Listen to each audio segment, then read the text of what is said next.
بسم اللہ الرحمن الرحیم وبہ نستعین وہو خیر معین۔ جان بوجھ کر کوئی ازالہ کو چھوڑ کر نماز پڑھے اور اس کی نماز باطل ہو، اس فرض پر بات کر رہے ہیں، تو پھر ہم شک کرتے ہیں کہ وہ آدمی جس کو مسجد میں داخل ہونے کے بعد پتہ نہیں کہ پیشاب کی نمی ہے یا پانی گرنے کی نمی ہے، پتہ نہیں چل رہا، تو پھر بھی شک کی بنیاد پر احتیاط تو کر سکتا تھا نہیں۔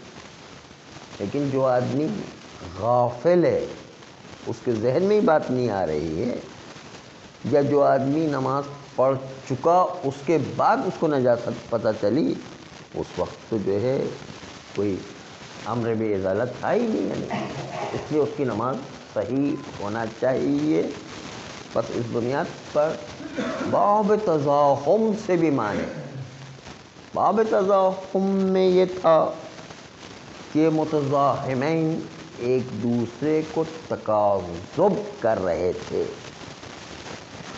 مقام عمل میں، مقام امتثال میں، جب انسان نماز پڑھ رہا ہو تو ازالے پر اس وقت قدرت نہیں، جب ازالہ انجام دے رہا ہو تو نماز پر قدرت نہیں، دونوں ایک دوسرے کو تقاضب کر رہے ہیں، ایک دوسرے کو رد کر رہے ہیں، یعنی اہم میں مشغول ہو گیا تو مہم کے اندر قدرت ہی سلب ہو جایا کرتی ہے، یہ قدرت ہی نہیں ہے دوسرے کے اوپر۔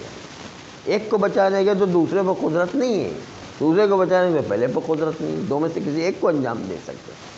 تزاحم میں یہی ہوا کرتا، ہم نے اگر نماز پڑھنا شروع کر دی تو اس کا مطلب ہی کہ امر بازالہ اس وقت انجام نہیں دے سکتے ہیں، قدرت نہیں ہے۔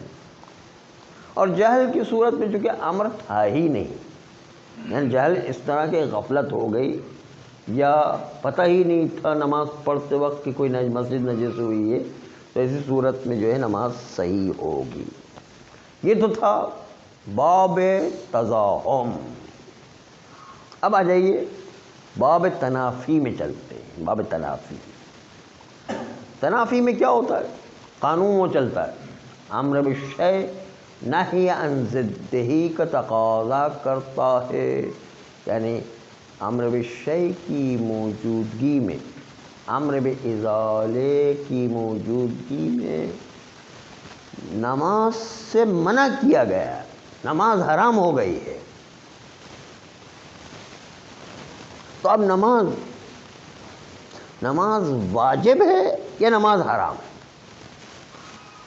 اگر ٹکراؤ نہیں ہے تو نماز واجب ہے، اگر ٹکراؤ ہے تو پہلے ازالہ اہم ہے، اس لیے وہ واجب ہے، نماز اس کو پڑھنا حرام ہے۔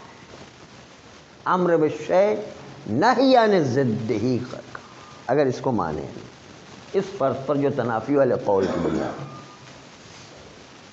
تو اس کی بنیاد پر چاہے عالم ہو چاہے جاہل ہو، دونوں صورتوں میں نماز باطل ہو۔ کیوں؟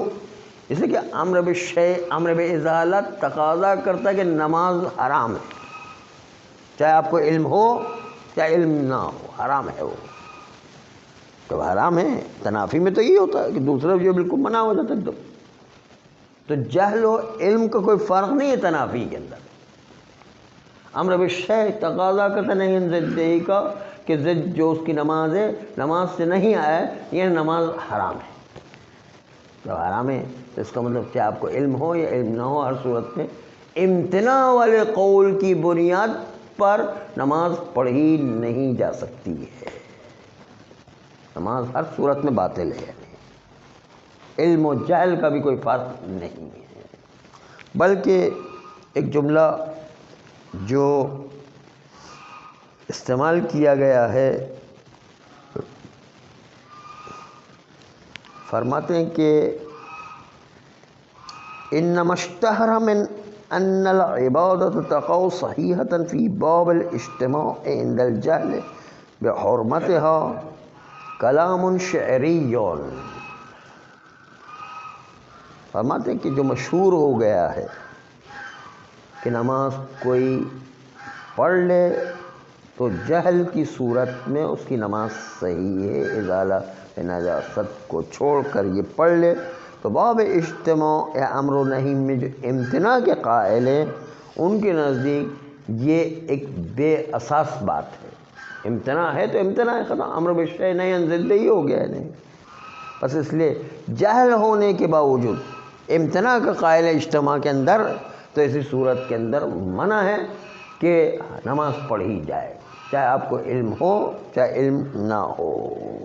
یہ جو ہے نتیجتاً بات یہاں تک آ گئی۔ اب آگے کے مرحلے میں چلتے ہیں کہ ابھی تک ہم دو مرحلوں کو گزار چکے، باب تعارض و باب تنافی۔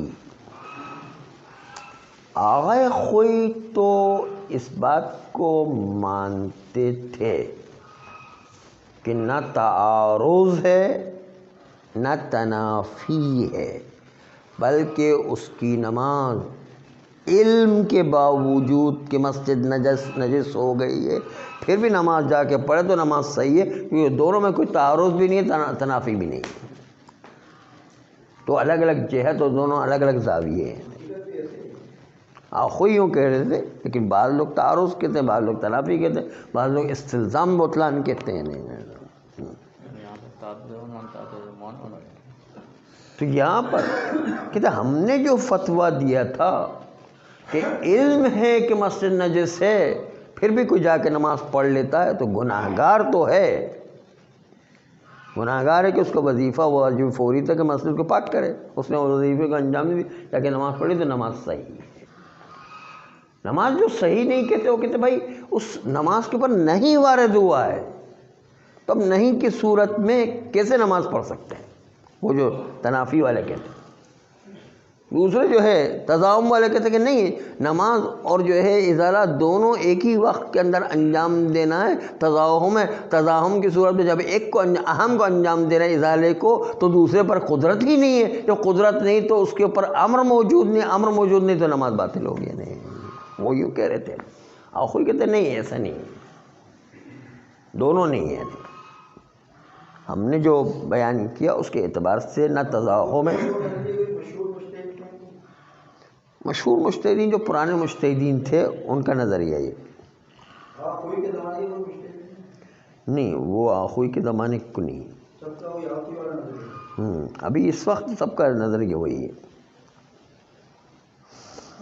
بس اس بنیاد پر ہم اس فرض پر بات کر رہے ہیں کہ جو بطلان کے قائل ہیں تو یہاں پر تضاہم اور تنافی اور استلزام بطلان کا نظریہ بنتا ہے، ورنہ ہمارے نظریے کے اعتبار سے تو نماز صحیح ہے، چاہے علم ہو جائے، عمدن جا کر کے اس نجاست کو چھوڑ کے نماز پڑھ رہا ہے پھر بھی نماز صحیح ہے اس کی۔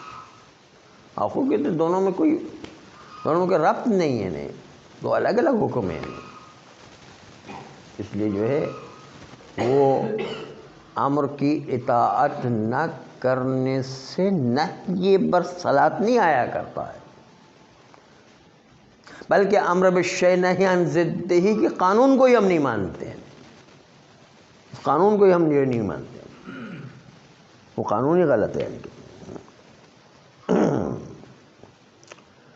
بس اس لیے جو ہے اگر ہم ترتب والا قول قائل ہو جائیں اور ہم تضاہم و تعارض کو لے لیں تو پھر نماز باطل ہونے کا امکان نکل آتا ہے، ورنہ جو ہے ہمارے اپنے نظریے کے اعتبار سے دونوں الگ الگ چیزیں، اس لیے نہ تو جو ہے تضاہم پیش آتا ہے، نہ تنافی پیش آتا ہے، نہ استلزام پیش آتا ہے۔ یہ تھا نتیجہ آغائے خوئی کا۔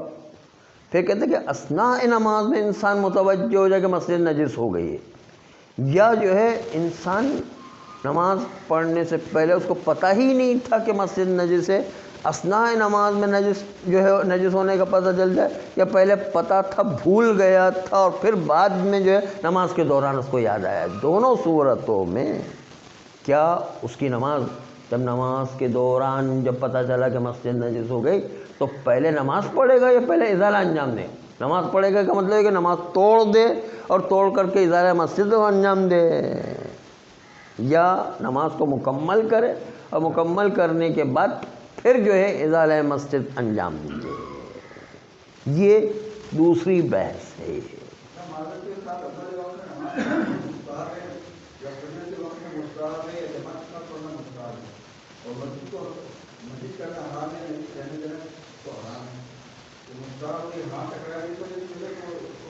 نہیں، واجب فوری ہے، اس لیے واجب فوری نہیں ہوتا تو واجب مؤثر ہوتا تو کوئی گناہ گار نہیں، ٹھیک ہے بعد میں آ کے پاک کرے، کوئی حرج نہیں. واجب فوری ہے.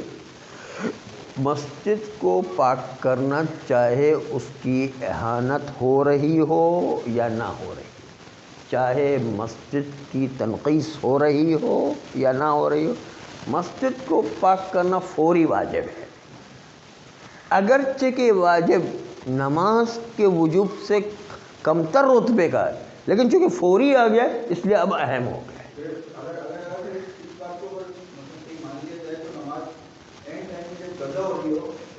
اس وقت نماز کی اہمیت زیادہ ہے. دیکھیں دونوں کی اہمیت ہر وقت کے اعتبار مؤثر کے اندر، کیونکہ نماز جو ہے قضا نہیں ہو رہی ہے تو نماز سے اہم کہ فوری کام کو انجام دیں. اصل وجہ تو یہی ہے نا کہ جب وسیع وقت موجود ہے تو وہ واجب اور وہ مستحب ہے. نماز مستحب کہاں ہے؟ فوری وہ بھی واجب ہے، وہ بھی واجب ہے، دونوں واجب ہیں، لیکن اس کو کہتے ہیں واجب مؤثر. یہ ہے واجب مضیع. واجب مضیع کہ نہیں واجب فوری. اصطلاحات تبدیل نہیں کر دے، اس کو مستحب نہیں کہا، بلکہ وہ بھی واجب تو ہے، واجب کے عنوان سے پڑھے گا وہ جو پڑھے گا. اصل نماز پر ہی بحث ہو رہی ہے ہماری، جو ہے کوئی اور مستحبات کی بات نہیں ہو رہی.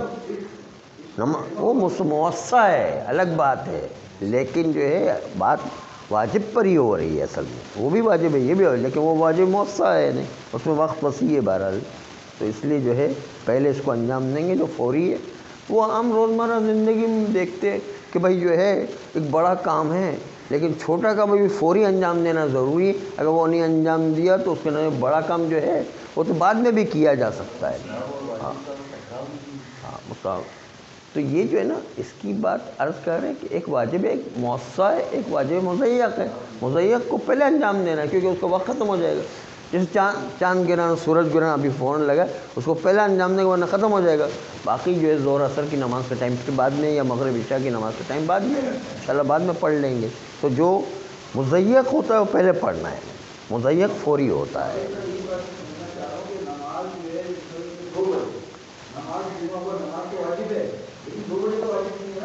لیکن جب بھی پڑھیں گے واجب کے عنوان سے ہی پڑھیں گے. آپ نماز کو دیکھیں، خالی نماز کو دیکھیں. واجب مؤثر ہے اس لیے اسی طرح حساب ہوتا ہے، وہ نماز کو ہی دیکھا جائے گا، کسی اور چیز کو تھوڑی دیکھا جائے گا.